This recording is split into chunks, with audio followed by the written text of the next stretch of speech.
Quiero invitarles a abrir sus Biblias conmigo al libro de Génesis, el capítulo 13. Génesis, el capítulo 13, y voy a leer el versículo 10. Resulta que aquí se relata la ocasión cuando los pastores de Abraham y los pastores de Lot se metieron en una pelea. Y por lo tanto Abraham y Lot decidieron que sería buena idea que cada uno se fuera por su lado. Encontramos en este versículo una descripción del valle a donde se encontraban esas ciudades de Sodoma y Gomorra, también conocidas. Dice ahí en el versículo 10, y alzó Lot sus ojos y vio toda la llanura del Jordán, que toda ella era de riego, como el huerto de Jehová. Pregunta, ¿cuál es el huerto de Jehová? El huerto del Edén, exactamente. Dice que era como el huerto de Jehová, como la tierra de Egipto en la dirección de Zoar, que es un área muy fértil, antes que destruyese Jehová a Sodoma y a Gomorra. Esa región, según el versículo que acabamos de leer, era una región hermosa, lo que se conoce como el Valle del Jordán. Dice que era como el huerto de Jehová, era tierra de riego, es decir, que producía abundantes productos agrícolas, era fértil, en otras palabras, antes que destruyese Dios las ciudades.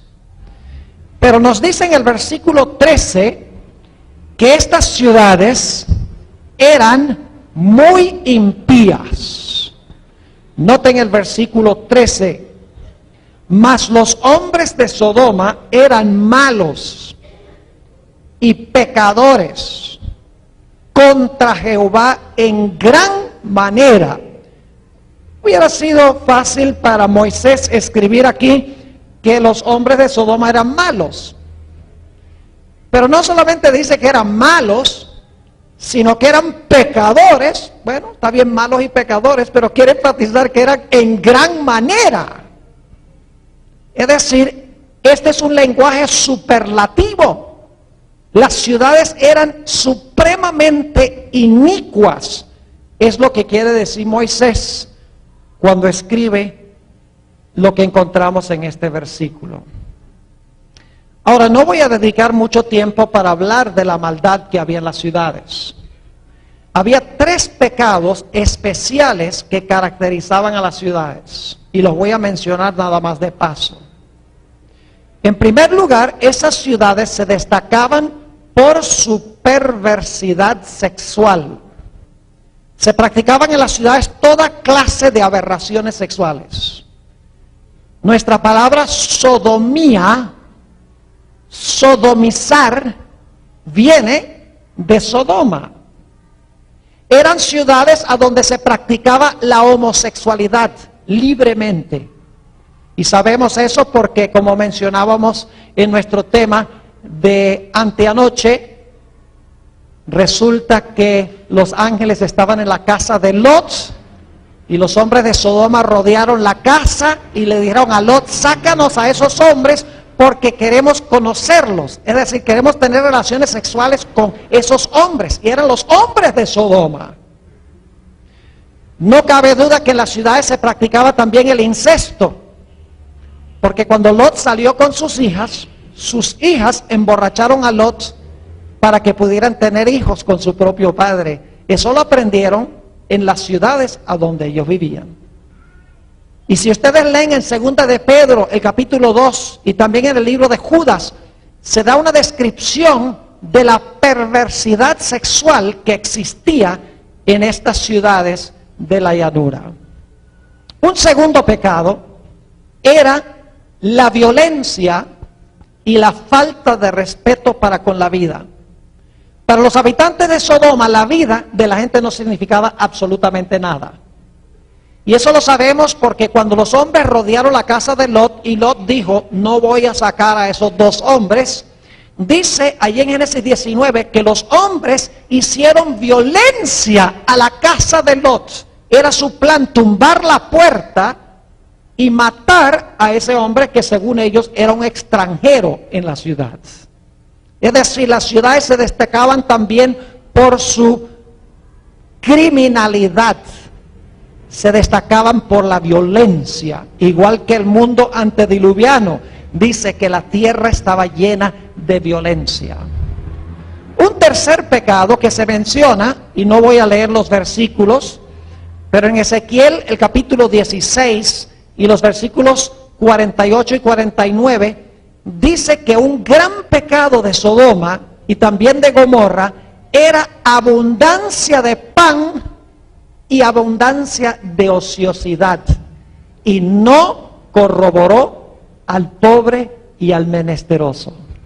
Es decir, el fin de los habitantes de las ciudades era acumular abundancia para ellos, y no les importaba los pobres ni les importaba los menesterosos. Vivían solamente para acumular bienes para sí mismos.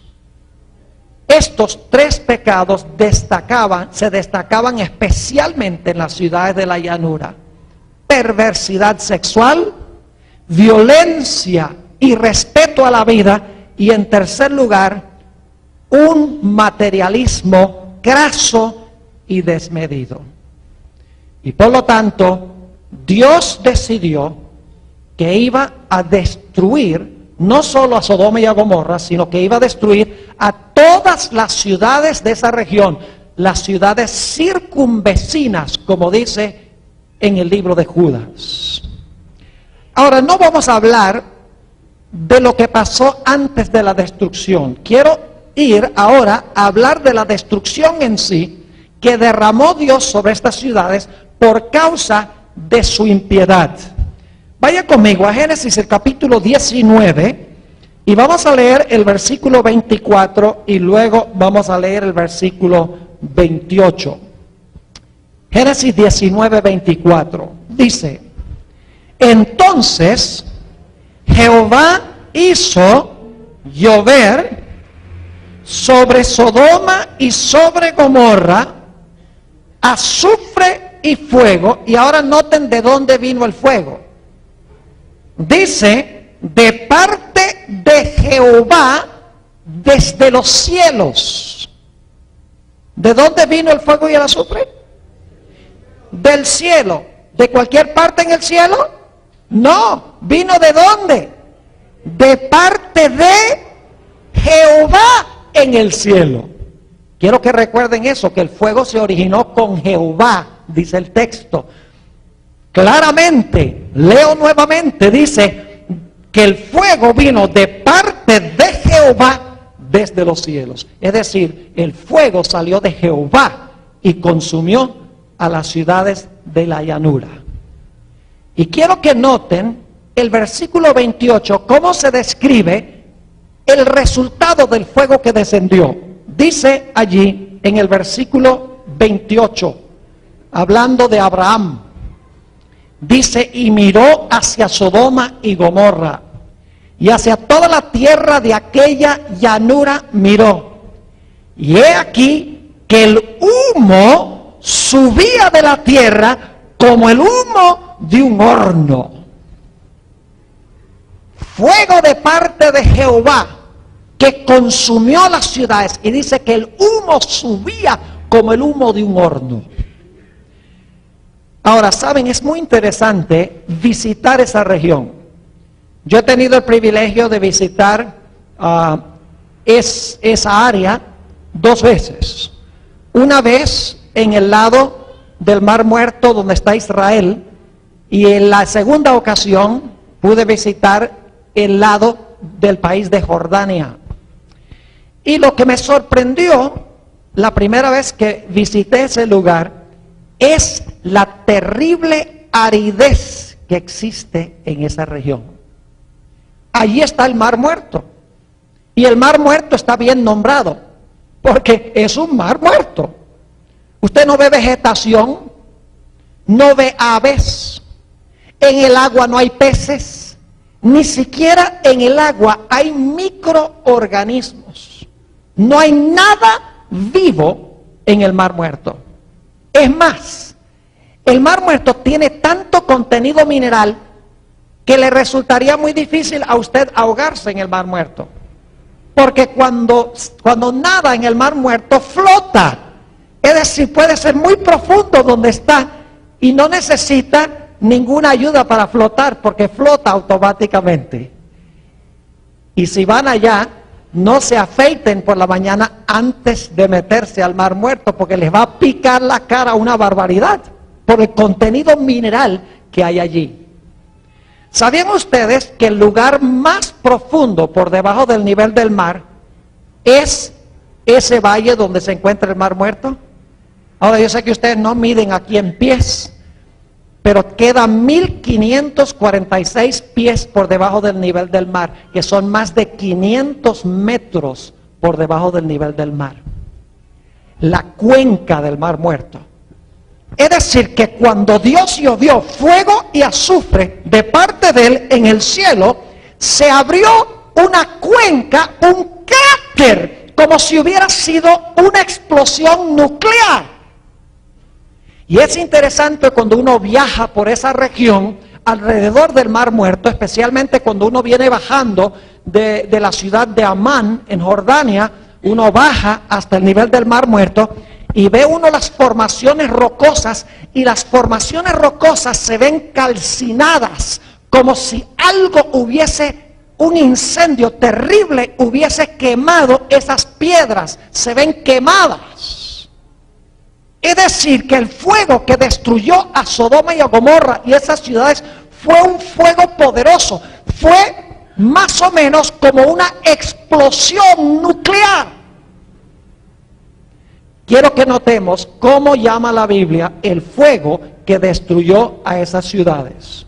Vayan conmigo al libro de Judas, el versículo 7. Judas, el versículo 7. Ese es el librito que se encuentra inmediatamente antes del libro de Apocalipsis. Judas 7. Dice allí, hablando de Sodoma y Gomorra y las ciudades vecinas, lo siguiente: como Sodoma y Gomorra y las ciudades vecinas, las cuales de la misma manera que aquellos habiendo fornicado, fíjense la idea de fornicación, aberración sexual, dice, habiendo fornicado, he ido en pos de vicios contra naturaleza. Ahí está hablando de la homosexualidad, que es un hábito antinatural.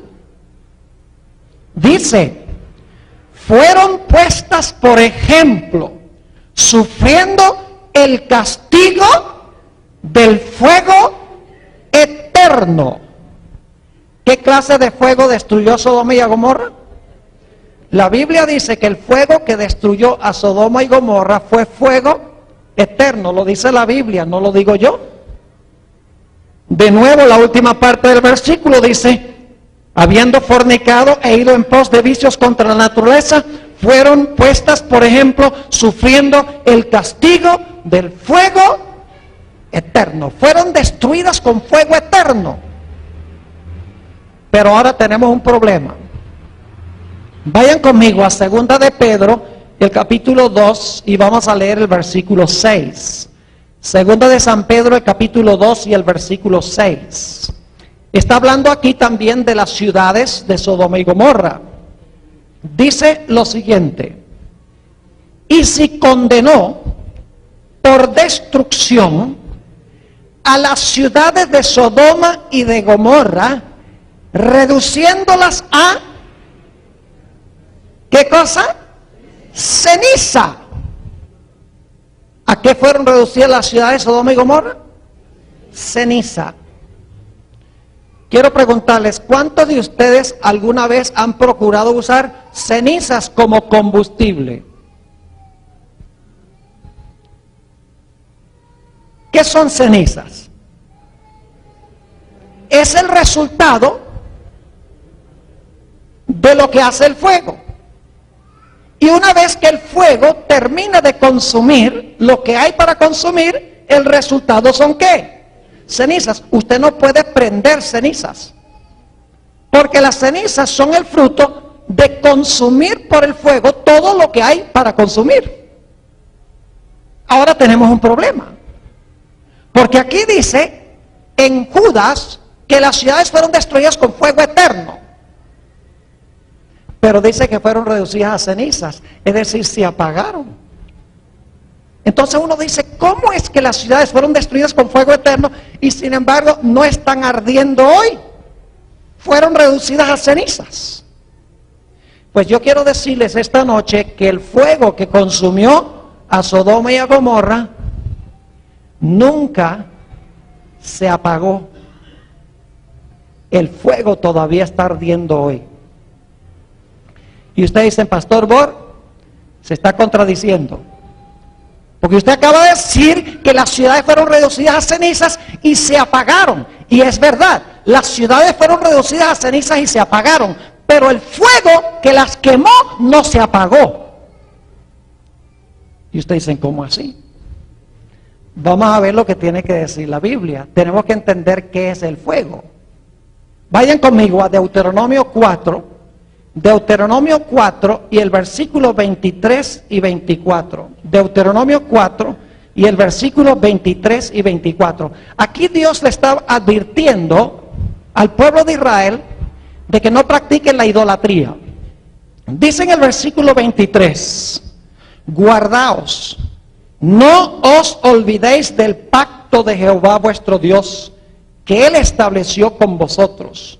Y no os hagáis escultura o imagen de ninguna cosa que Jehová tu Dios te ha prohibido. Es decir, no hagas imágenes, no adores a las imágenes. Y ahora explica por qué razón. Versículo 24. Porque Jehová tu Dios es fuego consumidor, Dios celoso. ¿Qué es Dios? Dios es fuego consumidor. ¿De dónde vino el fuego que consumió Sodoma y Gomorra? De Dios, de Jehová. El fuego consumidor es ¿quién?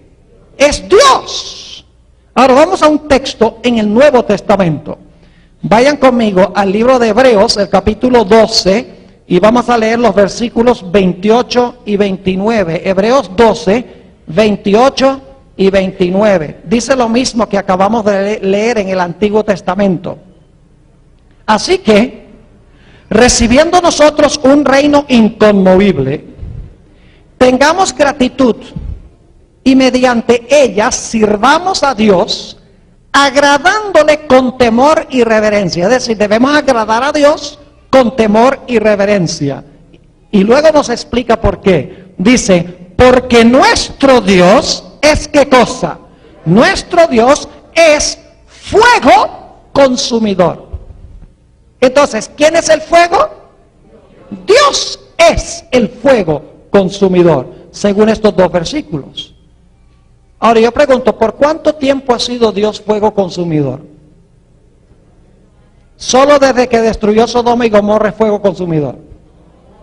¿O será que Dios por la eternidad ha sido fuego consumidor? ¿Les parece que Dios siempre ha sido fuego consumidor? Claro que sí, porque Dios es eterno.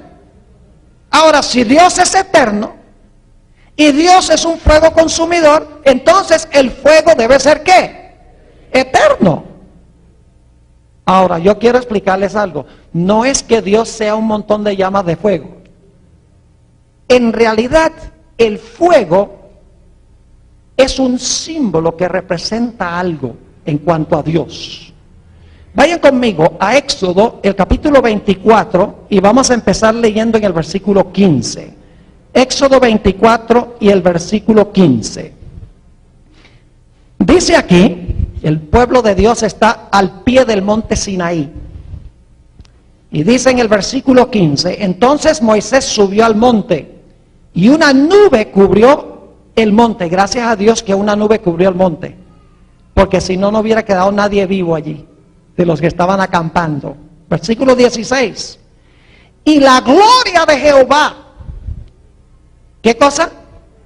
la gloria de Jehová reposó sobre el monte Sinaí, y la nube lo cubrió por 6 días. Y al 7º día llamó a Moisés de en medio de la nube. Es decir, Dios estaba dentro, cubierto por la nube, y llama a Moisés y le dice, entra a la nube. Y ahora noten el versículo 17, el versículo clave dice, y la apariencia, escuchen bien, de la gloria de Jehová era como un fuego abrasador en la cumbre del monte a los ojos de los hijos de Israel. ¿Qué es lo que era como un fuego abrasador? ¿La qué? La gloria de Jehová. Entonces, ¿en qué sentido es Dios fuego consumidor? Lo que consume es su ¿qué? Su gloria. Y Dios cubre su gloria. Mire, si Dios ahorita mismo quitara el velo que cubre su gloria, todo el mundo sería calcinado. Pero Dios ha ocultado su gloria para podernos salvar y no destruirnos. Es decir, que el fuego consumidor es la gloria de Dios.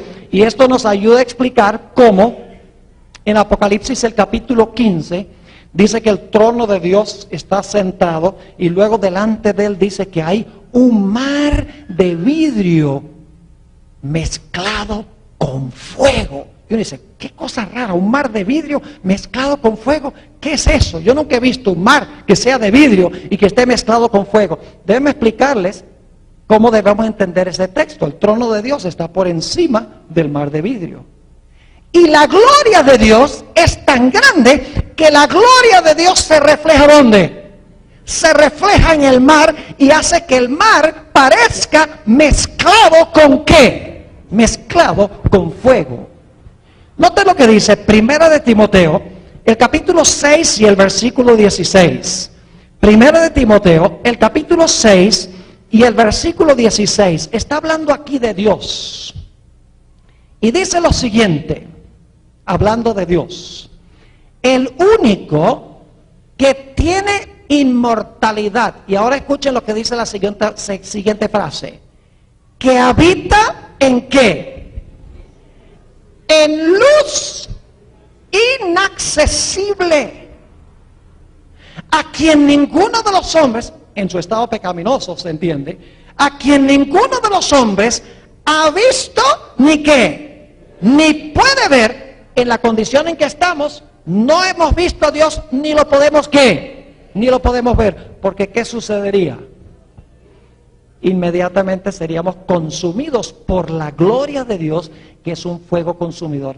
Lo que hizo Dios con Sodoma y Gomorra es que por un instante en esa región Dios levantó el velo que cubría su gloria. Y la gloria de Dios consumió las ciudades de Sodoma y Gomorra. Mañana en la noche vamos a estudiar otra historia donde Dios también quitó por un momento el velo que ocultaba su gloria. La historia de Nadab y Abiú. Los sacerdotes entraban al santuario y no había ningún problema si estaban bien con Dios. Pero con Nadab y Abiú desobedecieron a Dios metiendo fuego extraño, y dice que de Dios salió ¿qué cosa? Fuego, y los consumió. Nuevamente, ¿dónde se originó el fuego? En Dios. Dios quitó la nube o el velo que ocultaba su gloria e inmediatamente quedaron destruidos. Es decir, el fuego es eterno porque el fuego es el producto de la gloria de Dios y la gloria de Dios es eterna. Dios siempre ha tenido su gloria. ¿Me están entendiendo lo que estoy diciendo? Ahora, las ciudades de Sodoma y Gomorra se apagaron, pero no el fuego que las quemó. Los resultados del fuego fueron eternos, porque las ciudades quedaron destruidas de una vez por todas, pero el fuego que las consumió sigue ardiendo. ¿Por qué razón? Porque Dios es ese fuego consumidor. ¿Están entendiendo? Ahora podemos comprender por qué razón la Biblia dice que los impíos serán echados al fuego eterno. ¿Y saben lo que dicen muchas personas que leen la Biblia sin cuidado? Dicen, ve, ahí dice que los malos se van a quemar eternamente. Eso no es lo que dice la Biblia. La Biblia dice que el fuego es eterno, pero no dice que los impíos son eternos. ¿Me están entendiendo? ¿Se apagaron Sodoma y Gomorra? Sí. ¿Fueron quemados con fuego eterno? Sí. ¿El fuego aún arde hoy? Sí, porque es la gloria de Dios. Lo mismo sucede cuando los impíos sean echados en el fuego eterno. Ellos van a ser reducidos ¿a qué? A cenizas. Pero el fuego que los destruyó seguirá ardiendo, porque el fuego es la gloria de Dios. Y la gloria de Dios es eterna. Ahora vamos a leer un par de versículos de la Biblia que hablan sobre lo que va a pasar con los impíos. Noten Malaquías, el capítulo 4. Malaquías, el capítulo 4, el último libro del Antiguo Testamento. Y vamos a leer los versículos 1 hasta el versículo 3. Malaquías 4.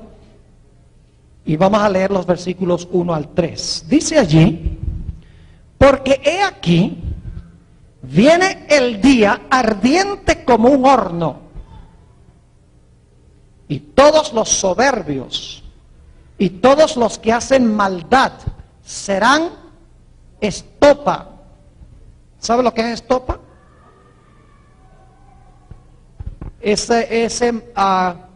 Como hilitos que se usan para brillar los carros. Eso es estopa. Yo pregunto, ¿la estopa se quema muy bien? Claro que sí. Dice, los que hacen maldad serán estopa. Aquel día que vendrá, los abrazará. ¿Qué fuego los va a abrazar? ¿Ah? Fuego eterno, ¿verdad que sí? A la luz de otros versículos de la Biblia. Ha dicho Jehová de los ejércitos, y ahora escuchen esto, y no les dejará ni raíz ni rama. ¿Cuánto va a quedar de la raíz? ¿Cuánto va a quedar de las ramas? No. ¿Quién es la raíz? ¿Quién es la raíz del mal? Satanás. ¿Y las ramas quiénes son? Sus seguidores. ¿Cuánto va a quedar de la raíz de Satanás y de sus seguidores? ¿Cuánto va a quedar? Nada. Dice, no le dejará ni raíz ni rama. ¿Qué va a hacer el fuego? Los va a consumir y van a dejar de ser. Nota lo que sigue diciendo el versículo 2. ¿Y qué tal los que son fieles a Dios? ¿Qué va a hacer el fuego con ellos? ¿Será que el fuego va a quemar a los hijos de Dios también? No, note que el versículo 2. Mas a vosotros, los que teméis mi nombre, nacerá el sol de justicia. En sus alas traerá salvación, y saldréis y saltaréis como becerros de la manada. El fuego consume a la raíz y a las ramas, pero no consume a los hijos de Dios. Y noten el versículo 3. Dice, hollaréis a los malos, los cuales serán ¿qué? Ceniza bajo las plantas de vuestros pies. En el día en que yo actúe, ha dicho Jehová de los ejércitos. ¿Qué va a pasar con los impíos? ¿Se van a tornar qué? Cenizas. O sea, van a seguir ardiendo para siempre. Los impíos nunca se van a apagar. La Biblia dice que se van a apagar porque dice que serán reducidos a cenizas. No quedará ni raíz ni rama. Lo que no se apaga es ¿qué cosa? El fuego que los quemó. ¿Está comprendiendo lo que estoy diciendo? Ahora vamos a hablar un momentico, un poco más de esa raíz del mal. Ezequiel, el capítulo 28. Ezequiel, el capítulo 28, y voy a leer los versículos 28 y 29, y ustedes saben que este capítulo está hablando del querubín cubridor, ¿verdad que sí? ¿Quién era el querubín cubridor? Se llamaba Lucifer. Y estaba ahí al lado del arca de Dios en el cielo. Estaba cerquita de Dios cuando era fiel. Pero escogió pecar. Y fíjense lo que va a pasar finalmente con él. Ezequiel 28 y el versículo 18 y 19. Dice: con la multitud de tus maldades y con la iniquidad de tus contrataciones profanaste tu santuario. Yo pues saqué fuego de en medio de ti, el cual te consumió. Y te puse en ¿qué? En ceniza sobre la tierra a los ojos de todos los que te miran. Todos los que te conocieron de entre los pueblos se maravillarán sobre ti. Espanto serás y para siempre seguirás existiendo. ¿Qué dice el texto? Dice: espanto serás y para siempre dejarás de ser. ¿Qué significa dejar de ser? ¿Ser o no ser? Esa es la pregunta. Ser significa que ¿qué? Vivo. Y no ser significa que ya no existo. Eso es lo que quiere decir el idioma. Entonces, ¿qué va a pasar con Satanás? ¿Va a ser reducido a cenizas y finalmente se va a apagar, sí o no? Claro que se va a apagar y luego para siempre ¿qué? Dejará de ser. ¿Va a pasar lo mismo con los impíos? Claro que sí. Y después de eso, ¿Dios va a continuar siendo el fuego consumidor? ¿Dios todavía va a ser fuego consumidor? ¿Dios todavía va a tener su gloria? Claro que sí. Es decir, el fuego que consumió Sodoma y Gomorra nunca se apagó. Porque el fuego era la gloria de Dios. Lo que se apagaron fueron las ciudades. Ahora quiero compartir con ustedes algo que es de gran importancia. La mayoría de las iglesias hoy en día enseñan que Dios va a echar a los impíos en las llamas del infierno y que se van a retorcer y van a sufrir allí en el fuego por los siglos sin fin, por la eternidad, y nunca se van a apagar. Eso es lo que enseña la mayoría de las iglesias. Pero ahora les voy a leer un versículo que les va a demostrar que no son los malos los que van a estar en el fuego, sino los buenos. Los malos no son los que van a habitar en medio del fuego, son los buenos. ¿Y usted qué dice, pastor? ¿Qué herejía es esa?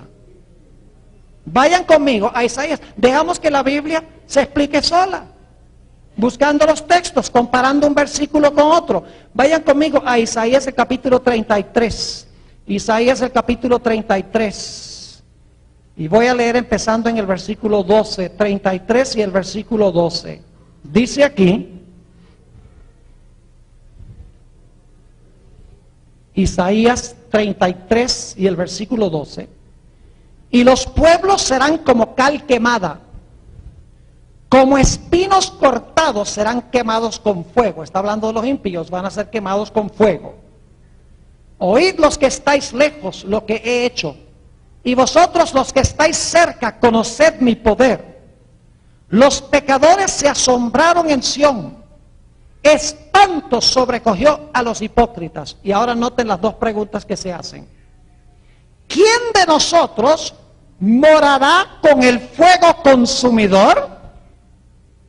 ¿Quién de nosotros habitará con las llamas eternas? El que camina en justicia y habla lo recto, el que aborrece la ganancia de violencias, el que sacude sus manos para no recibir cohecho, es decir, para no recibir, ¿qué palabra usamos aquí? Soborno, muy bien, para no sobornar. Sigue diciendo, el que tapa sus oídos para no oír propuestas sanguinarias, el que cierra sus ojos para no ver cosa mala. ¿Quiénes son los que van a habitar en medio de las llamas eternas? ¿Quién? No son los justos, no son los injustos, sino que son ¿quiénes? Los justos. ¿Por qué los impíos no pueden habitar en las llamas eternas? Porque las llamas los reducen a cenizas. Pero los hijos de Dios, según dice esto, aquellos que son fieles al Señor, van a tener un carácter a prueba de fuego. Un carácter a prueba de fuego. Mis queridos hermanos y hermanas, apreciadas visitas, hay una preparación muy necesaria para nosotros poder habitar en la presencia de Dios. Me temo que la mayoría de nosotros no estamos preparados para habitar en la presencia de un Dios santo, de un Dios cuya gloria es un fuego consumidor. No tenemos el carácter que haga posible que nosotros habitemos en la presencia de un Dios cuya gloria es un fuego consumidor. ¿Qué necesitamos hacer nosotros para tener ese carácter a prueba de fuego? Hay varios versículos en el Nuevo Testamento que nos explican qué necesitamos hacer para poder vivir allí en medio de las llamas y no ser consumidos. Noten lo que dice Mateo el capítulo 5 y el versículo 8. San Mateo el capítulo 5 y el versículo 8. Muy interesante, una de las bienaventuranzas de Jesús. Y Jesús dice, bienaventurados los de ¿qué? Los de limpio corazón, porque ellos verán a Dios. ¿Qué necesitamos tener para ver a Dios? Limpio corazón. Y saben que cuando el corazón está limpio, las palabras son limpias también, porque de la abundancia del corazón habla la boca. Cuando el corazón está bien, las acciones son buenas, porque del corazón salen, Jesús dijo, malos pensamientos, homicidios, adulterios. El que mira a una mujer para codiciarla, ya adulteró con ella, ¿dónde? En su corazón. Cuando el corazón está bien, las palabras y las acciones y los pensamientos están bien. ¿Me explico? Bienaventurados los de limpio corazón, porque ellos verán a Dios. Cuando yo era un niño, estudiando en Caracas, Venezuela, mi primaria, a veces se me escapaba alguna palabra mala en la escuela y la maestra escuchaba y llamaba a mis padres y les contaba que yo había hablado una mala palabra en la escuela. Y no solo me castigaba en la escuela, sino que cuando llegaba a la casa era otro castigo más, doble castigo. Y el castigo algunas veces era que mi mamá tomaba una barra de jabón y me lavaba la boca con jabón. Sabía feo, ¿saben? ¿Han probado jabón alguna vez? Y me hacía, y me daba bastante jabón, no era solamente un poquito, que quería que quedara bien limpia la lengua. Y ya después, cuando crecí, hace unos pocos años, estaba en la casa visitando a mi mamá, y le dije a mi mamá, oye mamá, todavía me acuerdo aquellos días cuando me lavaba la boca con jabón. Dice, el problema es que me lavaste lo que no era. Lo que tenías que haberme lavado era el corazón. Y entonces la boca iba a hablar bien. Si el corazón está mal, la boca va a hablar mal. Si el corazón está mal, vamos a actuar mal. ¿No es así? Por eso dice, bienaventurados los de limpio corazón y también limpios de acción, porque ellos que verán a Dios. Noten primero de San Juan, el capítulo 3 y el versículo 1 al 3. Primero de San Juan, el capítulo 3 y el versículo 1 al 3. Quiero que noten otra vez la idea de que necesitamos una purificación especial de nuestra vida, de nuestro carácter, de nuestro ser, para poder habitar en la presencia de un Dios santo.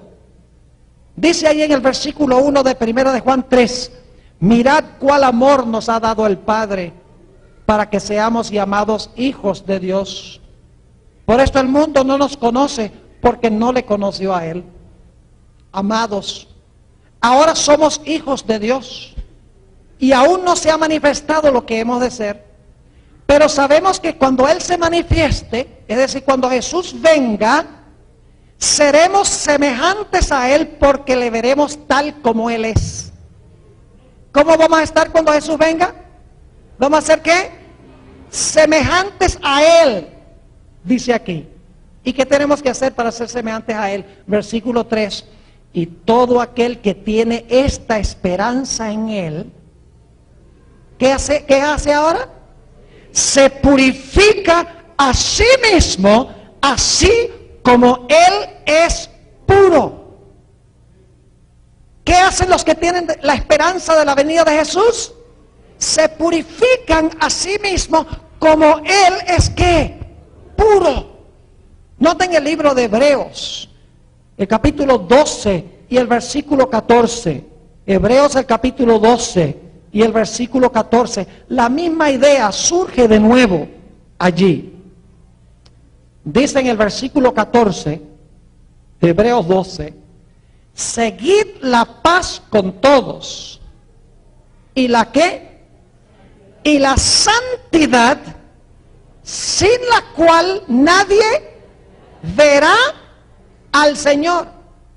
Bienaventurados los de limpio corazón, porque ellos verán a Dios. Cuando Él venga, ¿le qué? Le veremos como Él es y nos purificamos en preparación. Aquí dice, sin la santidad nadie ¿qué? Nadie verá al Señor. Hay una preparación especial ahora necesaria para vivir en la presencia de un Dios santo. Necesitamos tener pureza en nuestra vida para vivir en la presencia de un Dios santo. Absolutamente. Note lo que dice en 2 de Pedro el capítulo 3. 2 de San Pedro el capítulo 3 y el versículo 10. 2 de San Pedro el capítulo 3 y el versículo 10 dice: pero el día del Señor vendrá como ladrón en la noche, en el cual los cielos pasarán con gran estruendo y los elementos ardiendo serán deshechos. Fíjense, este es el mismo fuego que destruyó Sodoma y Gomorra, solo que esto va a ser global. Dice, los elementos ardiendo serán deshechos y la tierra y las obras que en ella hay serán quemadas. Y luego noten lo que dice: puesto que todas estas cosas han de ser deshechas, ¿cómo debéis vosotros andar en santa y piadosa manera de vivir? Como sabemos que el fuego va a consumir, ¿cómo debemos vivir? En santa y piadosa manera de vivir, esperando y apresurándoos para la venida del día de Dios, en el cual los cielos encendiéndose serán deshechos y los elementos siendo quemados se fundirán. Y luego dice: pero nosotros esperamos, según sus promesas, cielos nuevos y tierra nueva, en los cuales mora la justicia. Vez tras vez en el Nuevo Testamento, cuando se habla de la segunda venida, se habla de la necesidad que tenemos de pureza en nuestra vida, porque le vamos a ver cara a cara, según Apocalipsis 22 y el versículo 2 y 3, veremos su rostro. Y su nombre estará en nuestras frentes. Pero si estamos entre el grupo de los impuros, de los impíos, no podremos vivir en la presencia de un Dios santo. Ahora alguno estará diciendo: Pastor Boris, ¿cómo podemos purificarnos? Porque lo que yo les he dicho es, les he leído versículos donde dice que tenemos que purificarnos. Tenemos que tener un carácter a prueba de fuego. Pero ¿cómo se logra eso? Les voy a leer algunos versículos que dan el secreto. Saben que una de las preguntas que la gente me hace más a menudo que cualquier otra es: Pastor, ¿cómo puedo yo vencer el pecado? Como que lucho con este pecado, vez tras vez, siempre sigo cayendo en el mismo pecado. ¿Cómo puedo vencer ese pecado? Tal vez tenga que ver con lo que estamos escuchando y con lo que estamos viendo. Vamos a leer el secreto que da la Biblia de cómo podemos purificarnos para estar listos cuando Jesús venga y poder habitar en medio del fuego consumidor. Note lo que dice el Salmo 119.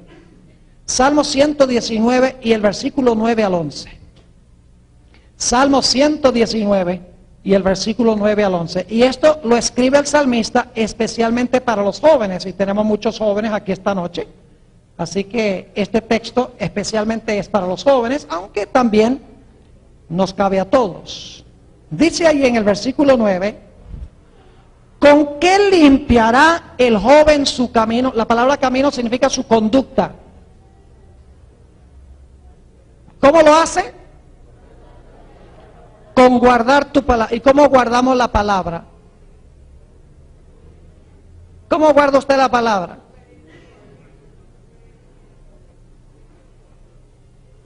¿Tiene que leerla para guardarla? ¿Tiene que escucharla para guardarla? Claro que sí. ¿Con qué limpiará el joven su camino? Con guardar tu palabra. Con todo mi corazón te he buscado, no me dejes desviarme de tus mandamientos. Y ahora escuchen el versículo 11. En mi corazón he guardado tus dichos para no pecar contra ti. ¿Cuál es el secreto para no pecar contra Dios? ¿Guardar qué cosa? Su palabra y sus dichos, ¿dónde? En el corazón.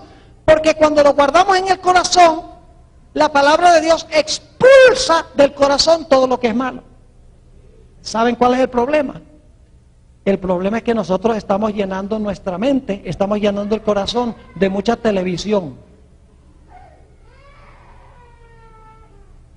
de muchas telenovelas. Estamos llenando nuestro corazón de mucha música mundana. Estamos llenando nuestro corazón de cosas que contaminan el corazón en lugar de limpiar el corazón. ¿Es así o no es así? Claro, en esta iglesia no. Esta es la excepción a la regla. Mire, si usted mete basura en un tarro de basura, ¿qué va a sacar el camión cuando venga a recoger la basura? Basura. Si usted echa basura en su mente y en su corazón, ¿qué va a salir? Basura. Es automático. Lo que metemos sale. La gente dice, ay, ¿por qué tengo estas tentaciones sexuales? Posiblemente sea porque estamos viendo pornografía en el internet. O estamos viendo cosas indebidas por televisión. O estamos escuchando cosas indebidas. Eso entra y contamina el corazón, fortalece el pecado en el corazón. Pero cuando yo guardo la palabra de Dios en mi corazón, la palabra de Dios busca el pecado y lo expulsa del corazón. Por eso necesitamos estudiar la palabra de Dios más y tenemos que orar más cuando estudiamos la palabra de Dios. Para que al estudiarla le digamos a Dios, Señor, haz que esta palabra entre, busque el pecado y lo expulse de mi vida. Y mientras más tiempo pasamos en la palabra, más victoria tenemos sobre el pecado. Es una ley de la vida. Noten San Juan 15 y el versículo 3. Esta idea se encuentra muy comúnmente en la Escritura. San Juan el capítulo 15 y el versículo 3 es la parábola de la vid y los pámpanos. Y dice Jesús aquí, en cuanto a sus discípulos, ya vosotros estáis ¿qué? Limpios. ¿Y cómo es que quedaron limpios? Ya vosotros estáis limpios por la ¿qué? Por la palabra que os he hablado. ¿Qué es lo que limpió a los discípulos? La palabra los limpió. ¿Qué es lo que limpia nuestro corazón? La palabra de Dios. Note lo que dice Efesios el capítulo 5. Efesios el capítulo 5. Y vamos a leer los versículos 25 al 27. Efesios 5, 25 al 27. Está hablando del plan de Dios para su iglesia. Y fíjense qué tremendo plan tiene Dios para su iglesia. Dice allí en el versículo 25, maridos, amad a vuestras mujeres, así como Cristo amó a la iglesia y se entregó a sí mismo por ella, ¿Por qué se entregó Jesús para la iglesia? Sigamos leyendo. ¿Para qué? Para santificarla. ¿Y cómo es que la santifica? Sigamos leyendo. Para santificarla, habiéndola que purificado en el lavamiento del agua por la palabra. Ahora, cuando dice lavamiento, ¿qué es lo que lava? El agua, ¿verdad que sí? Es decir, escuchen bien, el agua es el Espíritu Santo y el jabón es la palabra. Porque dice que es a través del agua por la palabra, el agua por el jabón. La palabra es el jabón y el Espíritu Santo es el agua que va con el jabón. Y cuando la palabra entra al corazón, guiada por el Espíritu Santo, cuando oramos al Espíritu Santo, el Espíritu Santo toma la palabra, que son puras letras y palabras, y hace que esa palabra sea viva y que penetre a la mente y al corazón. Y entonces el Espíritu Santo, por la palabra, limpia la suciedad que está en el corazón. No podemos ser limpios al menos que la palabra entre por medio de la oración. Vamos a un texto más. Segunda de Corintios, el capítulo 3. Este es uno de mis textos favoritos. Segunda de Corintios 3 y el versículo 18. Dice el apóstol San Pablo: por tanto nosotros todos, mirando a cara descubierta como en un espejo la gloria del Señor. ¿Qué es lo que miramos? La gloria del Señor. ¿Somos qué? Transformados. ¿Cómo es que somos transformados? ¿Mirando qué? Mirando la gloria del Señor. ¿A dónde encontramos la gloria del Señor? ¿A dónde encontramos revelado a Jesús? En su palabra. Sí, porque no está aquí personalmente. En su palabra es que vemos a Jesús. Dice que contemplando a cara descubierta como en un espejo la gloria del Señor, somos transformados, no necesariamente inmediatamente, porque mientras más lo contemplamos, más somos como Él. Es un proceso.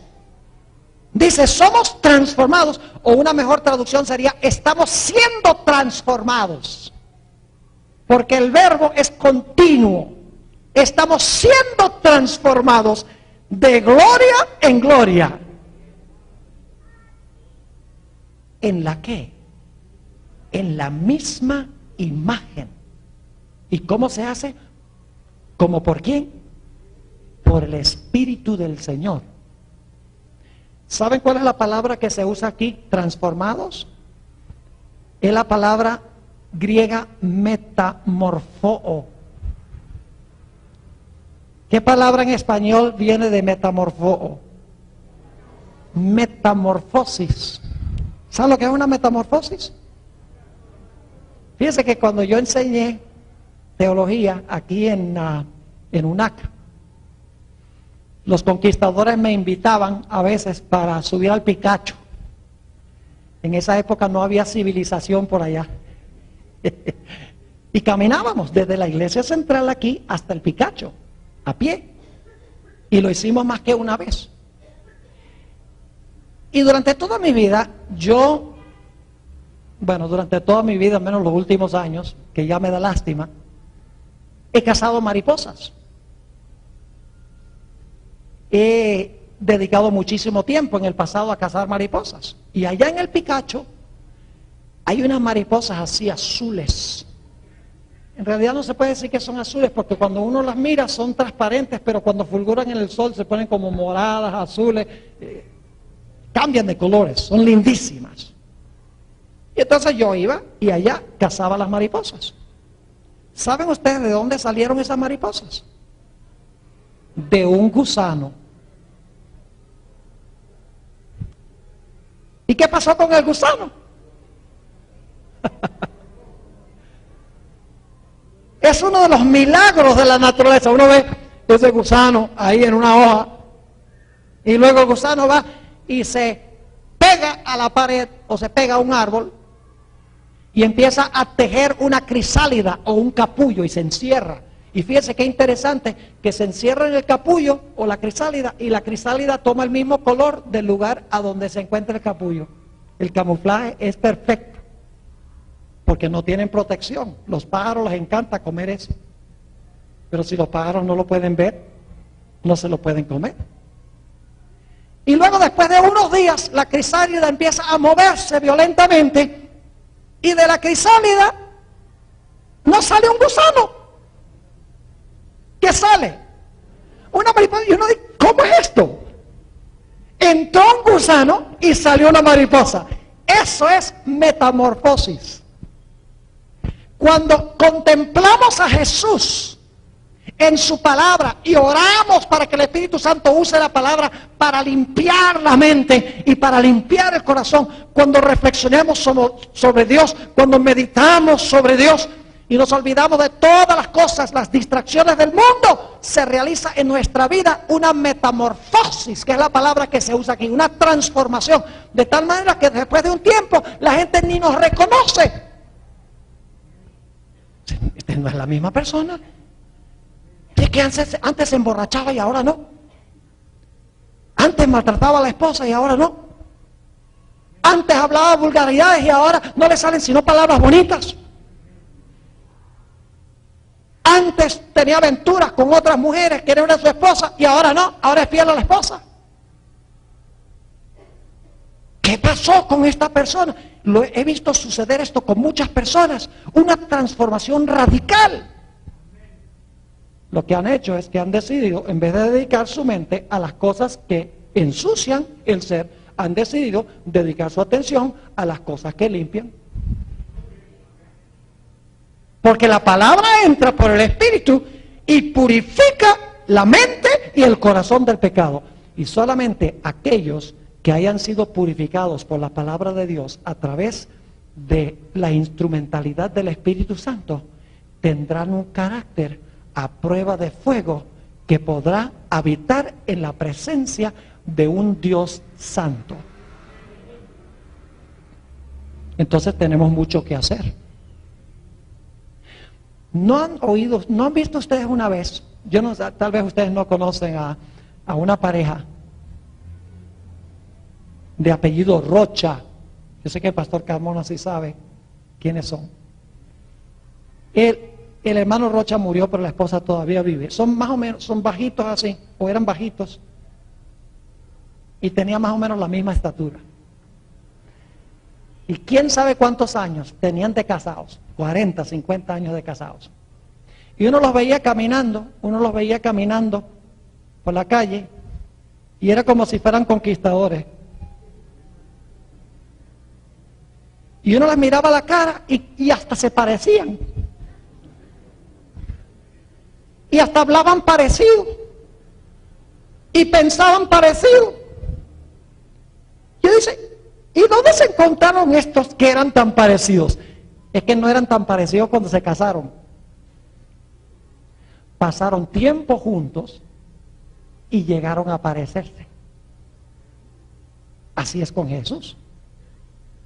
Cuando pasamos tiempo con Jesús, caminamos como Jesús y hablamos como Jesús y vamos a donde va Jesús. Y pensamos como pensó Jesús y sentimos como sintió Jesús. Y entonces, a medida que el Espíritu Santo purga y purifica nuestra vida, llegamos al punto donde tenemos un carácter a prueba de fuego. Quiero concluir en esta noche con una historia bíblica que yo me imagino que ustedes sabían que yo iba a terminar con esta historia. Había 3 jóvenes que fueron llevados a los 18 años a Babilonia. 3 jóvenes arrancados de su hogar, de su familia, de su tierra, de su cultura, de su idioma, y llevados centenares de kilómetros de Jerusalén a Babilonia. Desde el momento que ellos llegaron a Babilonia, ellos decidieron que iban a ser fieles a Dios, aunque se desplomaran los cielos.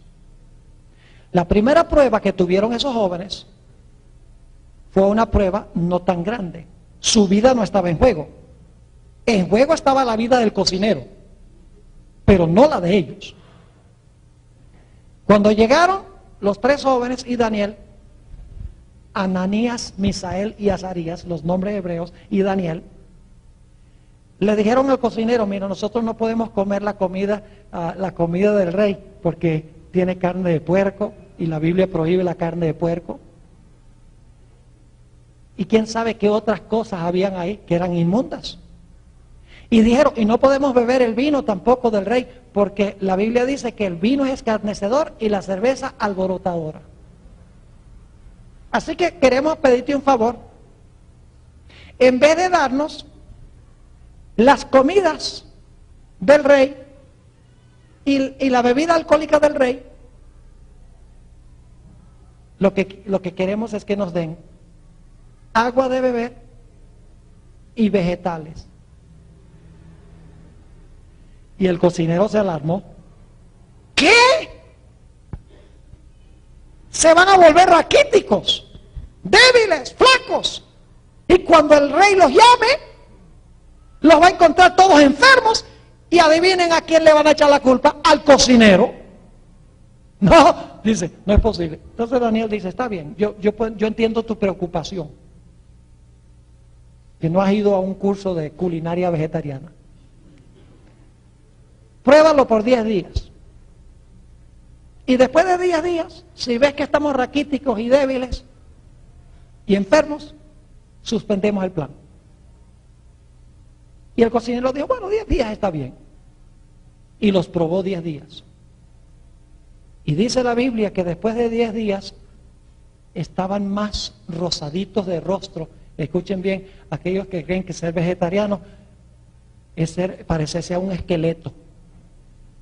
Dice que eran más robustos de rostro, más inteligentes. Y dicho sea de paso, más moralmente rectos. Porque lo que comemos y bebemos afecta en realidad la vida moral.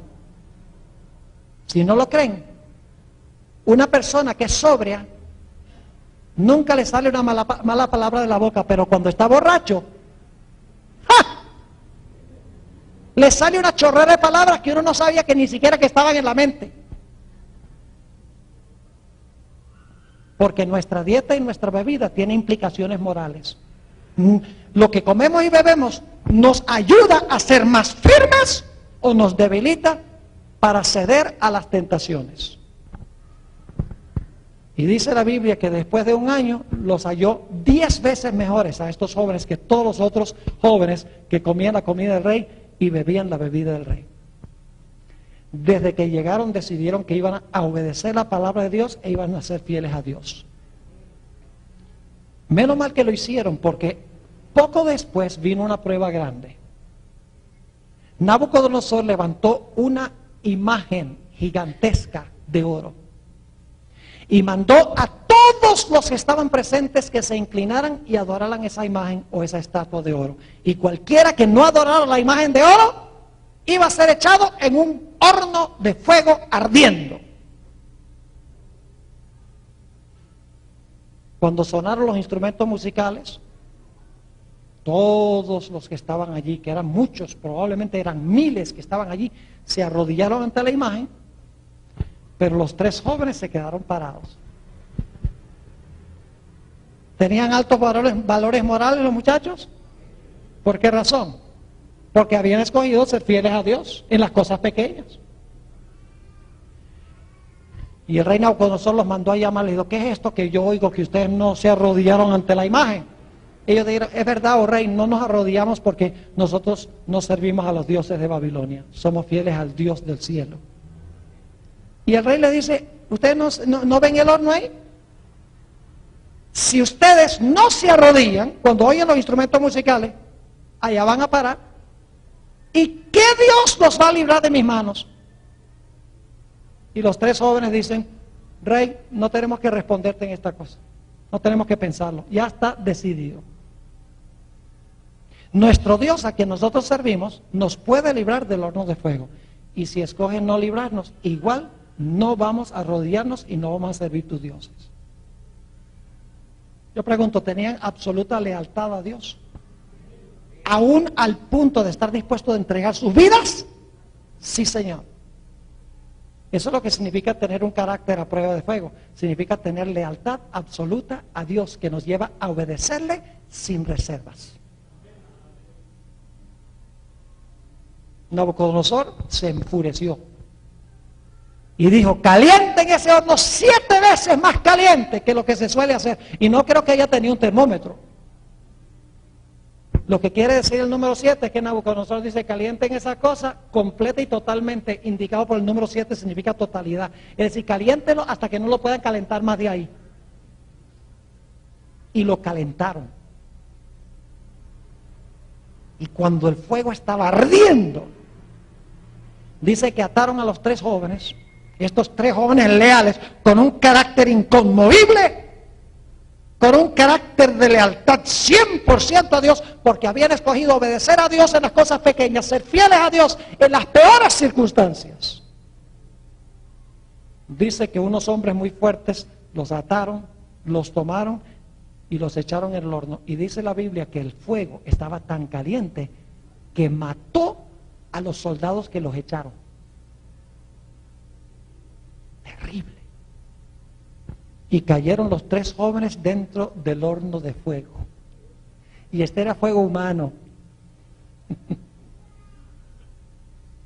Pero ilustra un principio muy importante. Cayeron en el horno. Y Nabucodonosor dice: misión cumplida. Y de repente ve, porque en realidad este era un horno para cocer ladrillos, para construcción. Ustedes saben que para eso se exige mucho calor, para cocer ladrillos.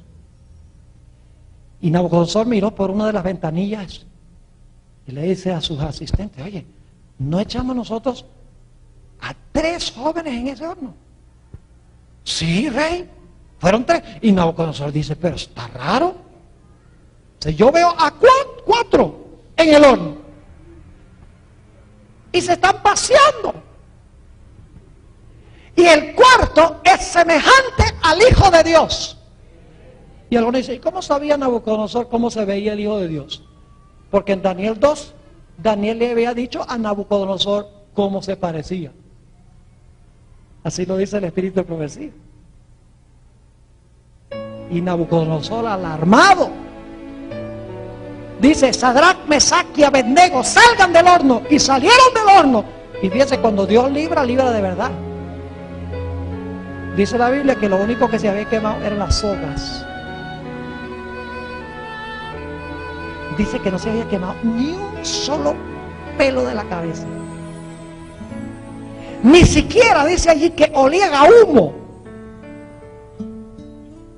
Estaban enteritos. Y este fue uno de los pasos que llevó finalmente a la conversión de Nabucodonosor. No se convirtió ahí, se convirtió en el capítulo 4, pero ya esto lo llevó en camino a la conversión. Yo pregunto, ¿esos 3 jóvenes tenían un carácter a prueba de fuego? Sí. ¿Quién los protegió del fuego? Jesús. Así va a pasar con los hijos de Dios al final de la historia, cuando se levante la imagen de la bestia. Porque Nabucodonosor por un tiempo se comportó como bestia. Dios lo mandó a ser vegetariano por 7 años. Comió hierba, dice la Biblia. Es decir, Nabucodonosor, que comportó como bestia, levantó una imagen, mandó que todos adoraran la imagen que había levantado, y el que no adorara la imagen sea muerto. Yo pregunto, ¿Apocalipsis 13 presenta un panorama global semejante a ese? Claro que sí. Dice que la bestia levantará su imagen, mandará que todos adoren la imagen de la bestia, y los que no adoren la imagen de la bestia sean ¿qué? Muertos. Pero yo pregunto, al final de la historia va a haber un pueblo que refleja las características de estos 3 jóvenes. Sí, Señor.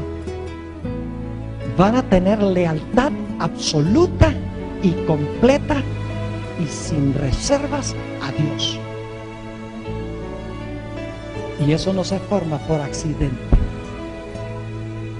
se forma por una consagración diaria a Dios, llenando nuestra mente de cosas buenas, viniendo a la iglesia, escuchando sermones buenos, leyendo libros buenos, leyendo la palabra de Dios, escuchando música buena, cristiana. Es decir, llenando nuestra mente de lo que nos hace más como Jesús. Y cuando venga esa prueba, mis hermanos y hermanas, apreciadas visitas, no habrá nada en este vasto mundo que pueda sacudir la fe del pueblo de Dios.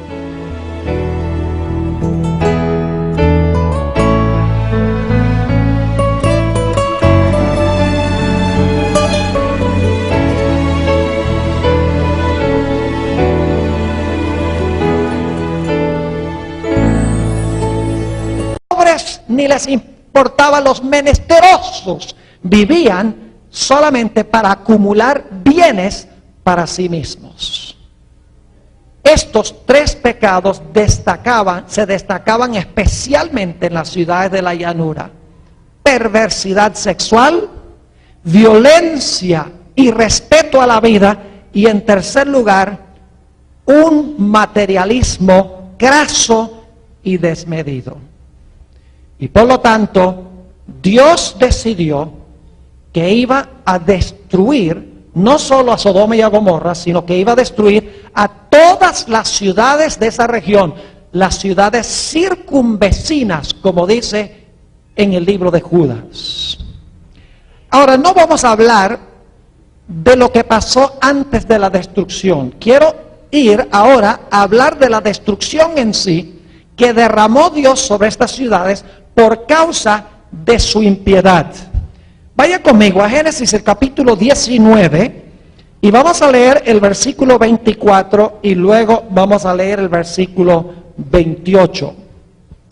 Génesis 19, 24. Dice: entonces Jehová hizo llover sobre Sodoma y sobre Gomorra azufre y fuego. Y ahora noten de dónde vino el fuego.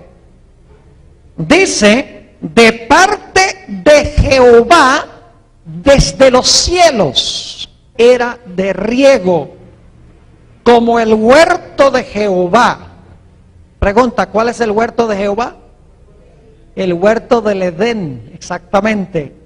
Dice que era como el huerto de Jehová, como la tierra de Egipto en la dirección de Zoar, que es un área muy fértil, antes que destruyese Jehová a Sodoma y a Gomorra. Esa región, según el versículo que acabamos de leer, era una región hermosa, lo que se conoce como el Valle del Jordán. Dice que era como el huerto de Jehová. Era tierra de riego, es decir, que producía abundantes productos agrícolas. Era fértil, en otras palabras, antes que destruyese Dios las ciudades. Pero nos dice en el versículo 13 que estas ciudades eran muy impías. Noten el versículo 13. Mas los hombres de Sodoma eran malos y pecadores contra Jehová en gran manera.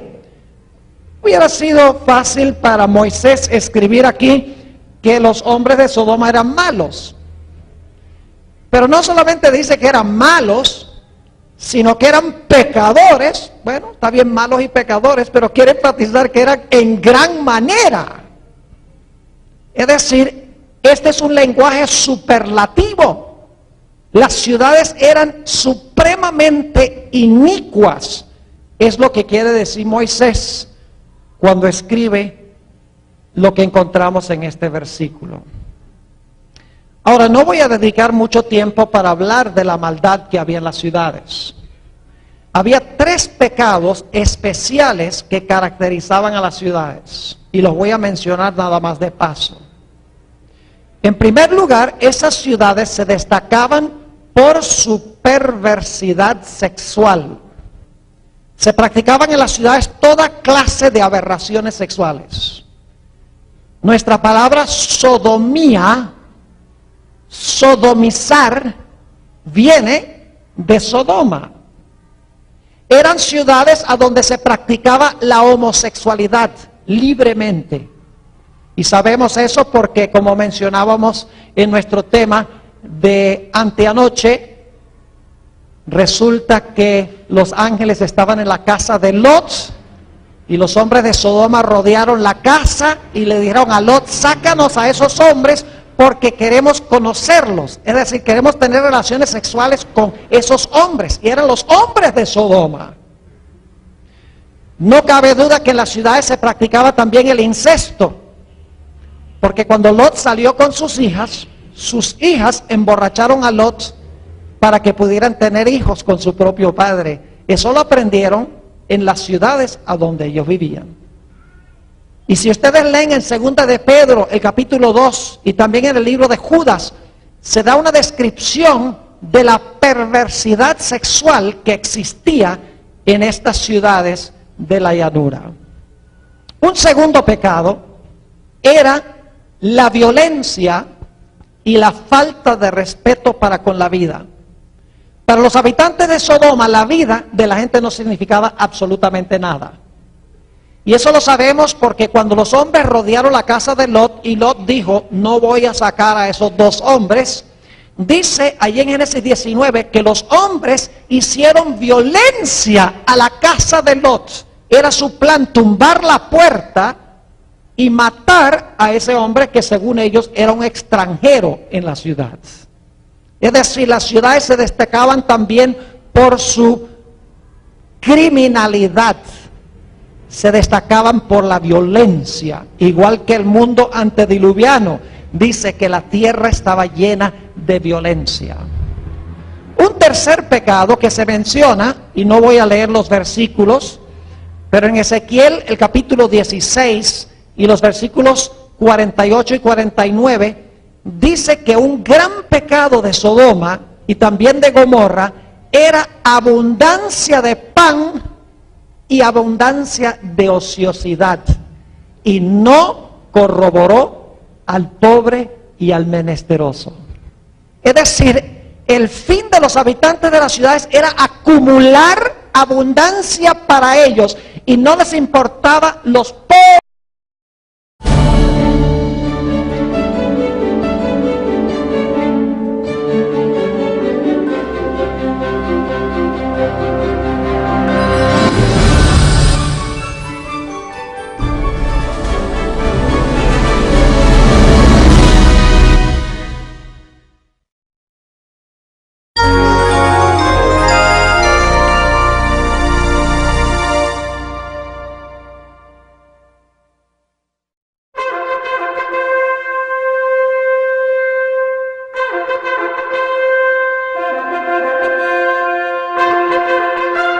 Quiero invitarles a abrir sus Biblias conmigo al libro de Génesis, el capítulo 13. Génesis, el capítulo 13, y voy a leer el versículo 10. Resulta que aquí se relata la ocasión cuando los pastores de Abraham y los pastores de Lot se metieron en una pelea. Y por lo tanto Abraham y Lot decidieron que sería buena idea que cada uno se fuera por su lado. Encontramos en este versículo una descripción del valle a donde se encontraban esas ciudades de Sodoma y Gomorra, también conocidas. Dice allí en el versículo 10: y alzó Lot sus ojos y vio toda la llanura del Jordán, que toda ella